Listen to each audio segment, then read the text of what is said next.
ఉంది ఏంటంటే వెన్నుపోటు.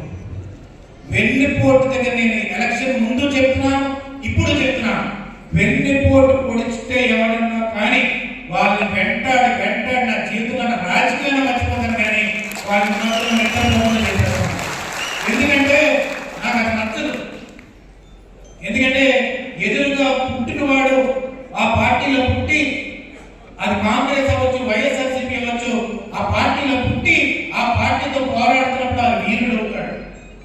అంతేగాని పార్టీలో ఉండి పక్క నుండి గొయ్యలు తీసి పక్కన పార్టీ నుంచి డబ్బులు తీసుకొని ఓడించాలనుకునేవాడు దుర్మార్గుడు, దరిద్ర పేద అవుతాడు.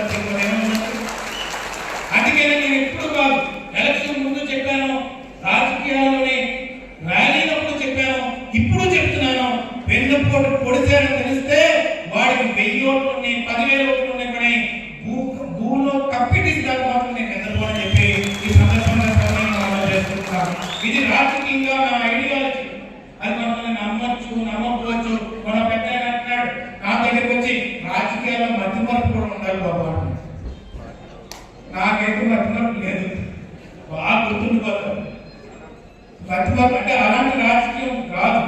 అది అయ్యన్న పాత్ర గారు కానీ వీళ్ళందరూ కూడా చిన్నప్పటి నుంచి మనకు చెప్పింది. అది కావాలంటే ఒక 3 రోజులు వదులుకుంటాం, ఒక 10,000 ఓట్లు వదులుకుంటాం, ఒకసారి ఓడిపోతాం, కానీ రాజకీయ విలువల్ని కాంప్రమైజ్ చేయాలంటే అది వదులుకోకూడదని చెప్పి సందర్భంగా చెప్పదలుచుకున్నాను. మన పార్టీ గురించే కొంతమంది కొన్ని తక్కువగా పక్కనతో మాట్లాడటం వల్ల మన ఇంటి పనుని రోడ్డు మీద పెట్టుకున్నారు అవుతారు తప్ప ఇంకోటి కాదు. అందుకే నేను మళ్ళీ చెప్తున్నా, మనం ఉన్నది ఒక క్రమశిక్షణలో ఉన్న పార్టీ. మనం టార్గెట్ పెడితే వైఎస్ఆర్సీపీలో ఎవరైతే వెన్నుపోటు పొడిచి మన వైఎస్ఆర్సీపీలో ఎవరైతే గ్రామాల్లో మీ మీద కక్ష సాధించుకోవాలని అనిపిస్తే వాళ్ళని టార్గెట్ పెట్టి ప్రెస్ మీట్ పెట్టి వాళ్ళని ఎలా రాజకీయంగా మనం చూడాలి తప్ప ఈ రోజు అంతేగాని మనం ప్రెస్ మీట్ పెట్టుకొని మన పార్టీ లేదా అవతల పార్టీ మన ఎలయన్స్ లో ఉన్న పార్టీలను మాట్లాడే విధానం మనం కొంతమంది తగ్గించుకోవాల్సిన అవసరం లేదని చెప్పి ఈ సందర్భంగా తెలుసుకున్నాను. ఈ రోజు ప్రమాణ స్వీకార కార్యక్రమం, ఈ ప్రమాణ స్వీకార కార్యక్రమంలో కింద బూత్ వరకు కూడా నాకు చాలా మంది సజెషన్స్ ఇచ్చారు. మండలం వైపు పెట్టుకుంటే బాగుంటుంది. నేను ఒకటే అన్నాను, కుటుంబ సభ్యులందరినీ కూడా ఒకే విధంగా కళ్యాణ మండపంలో పెట్టుకొని మనం భోజనాలు పెట్టుకొని మనం ఒక పండగలా జరుపుకునే విధంగా మనం చేయాలి. ఎందుకంటే ఈ రోజు ప్రమాణ స్వీకారం అంటే మీ కార్యక్రమం, మీకు ఎక్కడ ఉన్నా ఎవరి కార్యక్రమం కాదు, ఇది మీ కార్యక్రమం. మీకు ప్రమాణ స్వీకారం జరుగుతుంది. మీరు నాయకులుగా ఈ పార్టీ ఈ ప్రమాణ స్వీకారం ద్వారా మిమ్మల్ని గుర్తించడం జరుగుతుంది.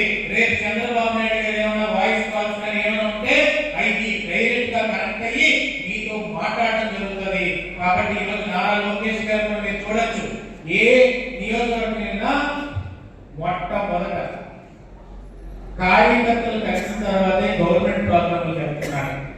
నాకు ఆయన మనస్తత్వాన్ని చూసినప్పుడు నాకు అనిపిస్తుంది, అటు నందమూరి తారక రామారావు గారు, ఇటు నారా చంద్రబాబు నాయుడు గారు ఆలోచనలు. నందమూరి తారక రామారావు గారు ఎలా అంటే ఒక కార్యకర్తని పైకి తీసుకొచ్చే విధానాన్ని, డిసిప్లిన్ మనం తీసుకొచ్చాడు. అవన్నీ కలుపుకొని ముందుకు తీసుకెళ్తున్న నాయకుడు నారా లోకేష్ గారు. దాని ఫ్యూచర్ మనం సేఫ్ గా ఉన్నాం అనేది నాకు చాలా నమ్మకం కలుగుతుంది. దిగిన తర్వాత పోలీసులు జీప్ ఎక్కించి కిడ్నాప్ చేయడానికి కూడా ప్రయత్నించారు. ఎన్ని సందర్భాలు మీకు తెలుసు. ఆఖరికి అక్కడ హైదరాబాద్ లో ఫ్లాట్ ఉంటే అక్కడికి కూడా 20 మంది పోలీసులు వచ్చి నా కూతురు ఉంటే ఆ కూతురు కూడా ఎంక్వైరీ చేశారు. 5 ఏళ్ళ కూతురు. ఆమె ఏం తెలుస్తుంది, ఆమె ఫోటోలు చూపెట్టి ఎంక్వైరీ చేశారు. ఇలాంటి సందర్భాలు నేను చూసినప్పుడు ఆయన నాకు ఫోన్ చేసి అన్నాడు, విజయ్ నేను మీ ఇంటికి వస్తాను, నర్సింగ్పట్నం దాకా వైజాగ్ కలుగుతాంలే అంటే, లేదు నేను ఇంటికి రావాలని చెప్పి మన ఇంటికి కూడా సడన్ గా వచ్చిన సందర్భం మీకు గుర్తుంది. ఆయన సడన్ గా మన ఇంటికి వచ్చి కూర్చోబెట్టి అమ్మతోటి నాతోటి మాట్లాడి నేనున్నాను, ధైర్యంగా ఉండమ్మా అని చెప్పి ధైర్యాన్ని ఇచ్చారు. ఆ రోజు నేను మాటిచ్చాను, ఎట్టి పరిస్థితుల్లోని రేపు రానున్న రోజుల్లో తెలుగుదేశం పార్టీ అధికారంలోకి వస్తుంది. మీ నాయకత్వంలో రేపు రానున్న రోజుల్లో యువకులందరూ కూడా బయటకు వస్తారనే నమ్మకం మీ మీద ఉందన్నా అని చెప్పి ఆయన నేను చెప్పడం జరిగింది. ఈ రోజు కూడా ఉదయం 5 గంటలకు 6 గంటలకు ఒక మెసేజ్ పడితే చాలు మళ్ళీ రిప్లై ఇచ్చే మనస్తత్వం నారా లోకేష్ గారిది. అలాంటి ఫ్యూచర్ గురించి చాలా మంచి చేతుల్లో ఉన్నాము అని చెప్పడానికి గర్వంగా నేను చెప్పదలుచుకున్నాను మీ అందరికీ కూడా. ఈరోజు గుర్తుపెట్టుకోవాలి ఏంటంటే అది మహిళలు కూడా ఎవరైతే పనిచేశారో, మనం లాస్ట్ టైం మనం చూస్తే మన జిల్లా అధ్యక్షుడు వారు కానీ జనరల్ సెక్రటరీ గారు వచ్చినప్పుడు మన బూత్ లో బాగా మెజారిటీ వచ్చిన వాళ్ళని సన్మానించుకున్నాం.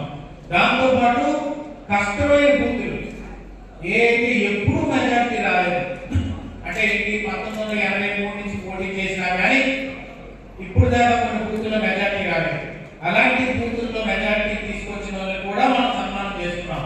సార్ మీకు ఈసారి నాకు ఏమనిపించిందంటే కొంతమంది నేను కొన్ని లిస్టులు టైం సరిపోగా కొన్ని పోస్ట్పోన్ చేసాం, మళ్ళీ నెక్స్ట్ కార్యక్రమంలో మనం పెట్టుకున్నాం సన్మానాలని.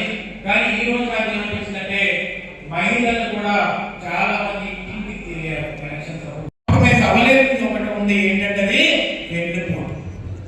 వెన్నుపోటు దగ్గర నేను ఎలక్షన్ ముందు చెప్తున్నాను, ఇప్పుడు చెప్తున్నాను, వెన్నుపోటు పొడిచితే ఎవరన్నా కానీ వాళ్ళని వెంటాడి నా జీవితంలో రాజకీయాన్ని మర్చిపోతాను, కానీ వాళ్ళని మాత్రం నెట్టబోలు చేసేస్తాను.